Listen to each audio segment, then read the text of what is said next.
सर्वात मोठं नुकसान जर कोणी केलं असेल ना तर ते कोण्या वाईट लोकांनी नाही केलेलं. या समाजाचं नुकसान वाईट लोकांच्या सक्रियतेनं जितकं केलं त्याहीपेक्षा जास्त सज्जनांच्या निष्क्रियतेनं केलं. वाईट तर कालही सक्रिय होते, आजही आहे, उद्याही असतील, पण स्वतःला सज्जन समजणारी माणसं कमालीची निष्क्रिय झाली.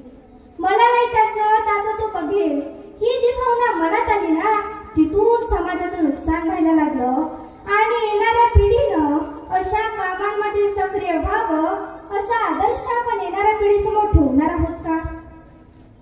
आपण काय सांगायचं, आम्ही कुठला आदर्श येणाऱ्या पिढीसमोर ठेवणार आहोत?